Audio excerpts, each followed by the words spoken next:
नमस्कार, आप सभी का शुभ 24 न्यूज में स्वागत है और मैं आपके साथ अजय कुमारी। आज हमारे साथ हमारे स्टूडियो में ओबीसी विभाग के चेयरमैन हरसाई यादव जी मौजूद है। हरसाई जी, बहुत बहुत स्वागत है आपका हमारे स्टूडियो में। Thank you. आप ओबीसी जो विभाग है उसके चेयरमैन हैं, तो फिलहाल आप ओबीसी वर्ग के लिए क्या कुछ कर रहे हैं? फिलहाल क्या कुछ योजनाएं उनके लिए चल रही है या फिर उनके प्रगति के लिए आप क्या कुछ कर रहे हैं अभी? ओबीसी के लिए हम सबसे पहले तो पूरे राजस्थान के अंदर ओबीसी की जितनी भी जातियां हैं जी, उनको सबको जोड़ने का कार्य कर रहे हैं। हमारा जो संगठन है, जो भी ओबीसी विभाग पूरे राजस्थान में, उसको संगठन को तैयार करने के लिए हमने जिला अध्यक्षों की नियुक्ति, ब्लॉक अध्यक्षों की नियुक्ति, जी, मंडल अध्यक्षों की नियुक्ति जी, और पूरे संगठन को तैयार किया है ताकि ओबीसी की जितनी भी जातियां हैं जी, उन सबको साथ लेकर के ओबीसी के लिए हम ज्यादा से ज्यादा उनके बेनिफिट के लिए, उनकी जो जी, समस्याएं हैं जी, उनके लिए कार्य कर सकें पूरे राजस्थान के अंदर। इस प्रकार का पूरे राजस्थान के अंदर हम संभाग वाई, जिलों वाई जाकर के जी। दौरे करके जो है ये कार्य कर रहे हैं। ओबीसी जो बोर्ड है, ओबीसी आयोग है, उसके अंदर क्या सभी जातियों को शामिल किया गया है? कुछ जाति उससे बाहर है? ओबीसी के जो हमारा विभाग है जी, उसमें राजस्थान में 100 और कई जातियां ओबीसी के अंदर है। जी, लगभग हर जाति के जितने भी जो नुमाइंदे हैं जी, उनको सबको हमने ओबीसी की हमारी जो कार्यकारिणी है, हमारे जो ब्लॉक हैं, ब्लॉकों की कार्यकारिणियां हैं, उन सब में लेने का हमने कार्य किया है। और सभी हमारे जो जिला अध्यक्ष हैं राजस्थान के अंदर, उन सबको भी हमने निर्देशित किया है जी, भाई अपने अपने जिलों के अंदर, अलग अलग जिलों के अंदर अलग अलग जातियों का निवास होता है। जी, जैसे पश्चिमी राजस्थान में कुछ ओबीसी के अलग लोग हैं तो पूर्वी जी, में अलग रहेंगे, तो दक्षिण में और या उत्तर में, जी, जो अलग अलग राजस्थान की भौगोलिक स्थिति अलग अलग है, जी, तो जी, सब जगह अलग अलग जो जातियों के ओबीसी के लोग हैं जी, उन सबको हम साथ लेकर के उनके लिए ज्यादा से ज्यादा अपने विभाग में स्थान हमने दिया है, उनको सबको जोड़ा है। जी। ओबीसी को केंद्र की तरफ से 27% आरक्षण मिलता है और प्रदेश के अंदर जो ओबीसी की जो जनसंख्या है लगभग 55% के है। और ओबीसी समाज की काफी लंबे समय से मांग रही है कि जो प्रदेश सरकार उनको 21% आरक्षण देती है वो बढ़ाकर 27% किया जाए। हमने मुख्यमंत्री जी को जी, चिट्ठी दी है ओबीसी विभाग की तरफ से। जी, हमारी दो मांग मुख्य है। जी, एक तो ये है कि भाई राजस्थान के अंदर 21% जो अभी ओबीसी को आरक्षण मिल रहा है जी, जी, उसको बढ़ा करके 27% किया जाए। जी, राजस्थान में जो 2011 की जो जनगणना थी उसके हिसाब से लगभग 56% ओबीसी की वो है संख्या।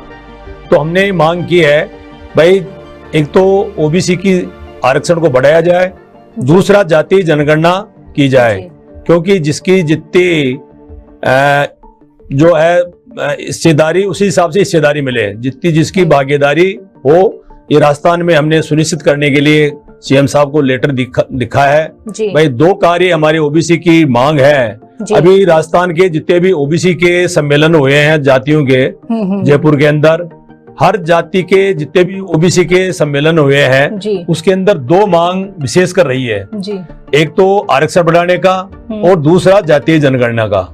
और मुद्दे चाहे अलग से कोई भी रहे होंगे। हरसाई जी, मैं ये पूछना चाहती हूँ, जो दूसरी मांग आपकी है जातिगत जनगणना की, हाँ जी, वो केंद्र सरकार का विषय है, लेकिन आपने कहा कि बिहार सरकार जो कवायद शुरू की है जातिगत जनगणना की वो राज्य सरकार करे, तो कैसे पॉसिबल? हमने मुख्यमंत्री जी को लिखा है और ये जल्दी होने वाला भी है, जहाँ तक मेरे को जानकारी है, क्योंकि शायद आज ही विधानसभा के अंदर इसका संकल्प पारित हो सकता है। जी, जी, जिस प्रकार से मेरे को नॉलेज है, क्यों मैंने भी कुछ दिनों पहले चर्चा की थी सीएम साहब से, डोडासरा जी से, रंधावा जी से।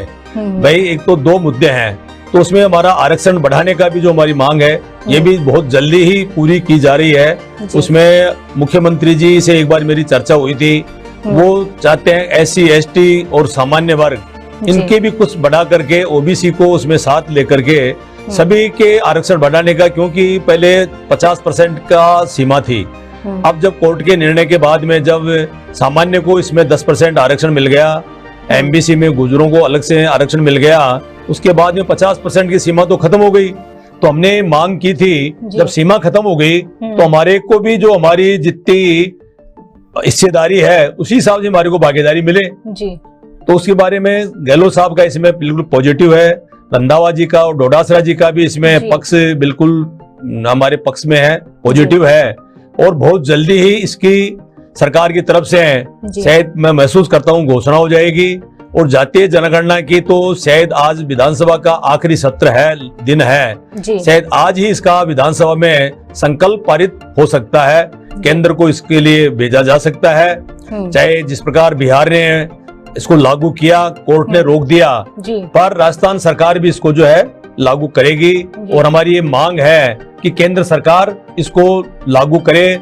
मुख्यमंत्री जी की मेरी बार चर्चा हुई थी, उन्होंने कहा था भाई मैंने मोदी जी को इस बारे में केंद्र को चिट्ठी भी लिख दी है, भाई जातीय जनगणना करवाई जाए।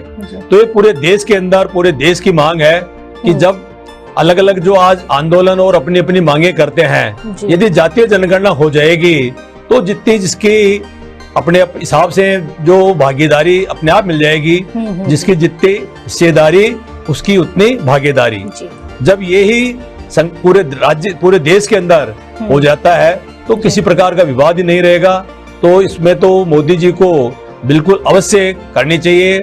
एक तरफ तो वो ओबीसी की बातें करते हैं, ओबीसी के बारे में बोलते हैं और ओबीसी के बारे में कुछ भी नहीं कर रहे हैं। जो पूरे देश की मांग है, हर राज्य की मांग है कि जातीय जनगणना होनी चाहिए।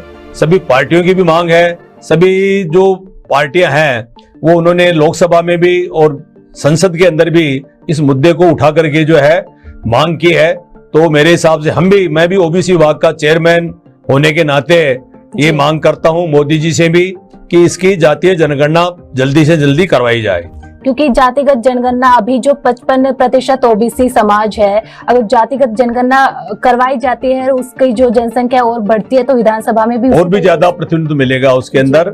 आज अभी हमारी कुछ दिनों पहले दिल्ली एआईसीसी के अंदर मीटिंग थी, खड़गे साहब, केसी वेणुगोपाल जी, पवन बंसल जी और सभी के राजू जी, सबने हमारे को एक निर्देश दिया था भाई SC ST का तो आरक्षण है पर ओबीसी का नहीं है। तो हमारे से ये सूची मांगी है कि राजस्थान के अंदर जो ओबीसी बाहुल्य क्षेत्र हैं उनको हमारे को सूची बना करके दे, ताकि आगे आने वाले जो विधानसभा चुनाव है उसके अंदर ओबीसी को ज्यादा प्रतिनिधित्व दिया जा सके। और हमारा भाई ये प्रयास रहेगा, हमारी भी ओबीसी की तरफ से डिमांड है कि हम भी ये चाहते हैं कि ओबीसी के जो हमारे जो जिस विधानसभा के ऊपर हमारा हक बनता है उसके अंदर हमारे को आगे आने वाले विधानसभा चुनाव के अंदर प्रतिनिधित्व मिले। इसकी हम पूरी पुरजोर मांग करेंगे, हर जगह हर स्तर के ऊपर जहां भी इस डिमांड को रखने का हम पूरा प्रयास करेंगे ओबीसी विभाग की तरफ से। और राजस्थान के अंदर ओबीसी के ज्यादा से ज्यादा प्रत्याशी हमारी पार्टी की तरफ से टिकट दिलवाने के लिए हम कार्य करेंगे। हरसाई जी, ओबीसी को जो आरक्षण मिलता है वो कुछ वर्गों तक रह जाता है मिलने से, क्योंकि आपने एक चीज काफी मुखरता के साथ उठाई है कि जो डीएसपी क्षेत्र है उसके अंदर ओबीसी में कुछ विसंगति है, जिसको दूर करके ही जो टीएसपी वर्ग है उसको सारे लाभ, सारा आरक्षण का जो लाभ है वो दिया जा सकता है। बिल्कुल सही बात है। जो डूंगरपुर, बांसवाड़ा, ये जो जिले हैं, जो हमारा जो ट्राइबल एरिया है उसके अंदर हर पंचायत से लेकर के वार्ड पंच से लेकर संसद तक उन्हीं को जो है विधानसभा लोकसभा के अंदर जाने का और उनको चुनाव में भागीदारी निभाने का एक अवसर मिलता है। इसके अलावा ओबीसी का वहाँ किसी प्रकार का आरक्षण नहीं है, ओबीसी वालों को किसी प्रकार की सुविधा नहीं मिलती है। हमने मुख्यमंत्री जी से ये भी चिट्ठी लेकर भेज करके, मैंने अभी कुछ दिनों पहले मुख्यमंत्री जी बांसवाड़ा के अंदर जो है त्रिपुरा सुंदरी के अंदर थे, उस दिन मैं भी वहीं था, उस समय गया हुआ था। हमने मुख्यमंत्री जी से वहाँ के जो लोगों की डिमांड थी, पूरी जो 7-8 जिले हैं उनकी ये मांग है कि ओबीसी के अंदर जो है हमारे को प्रमाण पत्र दिलवाया जाए, ओबीसी के अंदर हमारे को जो है आरक्षण दिया जाए। तो हमने भी सीएम साहब को इस बारे के अंदर भी लिखा है भाई ओबीसी के जो भी लोग हैं जब विधानसभा लोकसभा में वो नहीं जा सकते हैं, पर अन्य जो पद हैं, अन्य जो कोई भी संस्थानिक जिनको दायित्व मिल सकता है उसमें ओबीसी को, वहां के लोगों को भी जो है प्रतिनिधित्व दिया जाए, ताकि उनकी भी जो डिमांड है ये भी पूरी हो सके।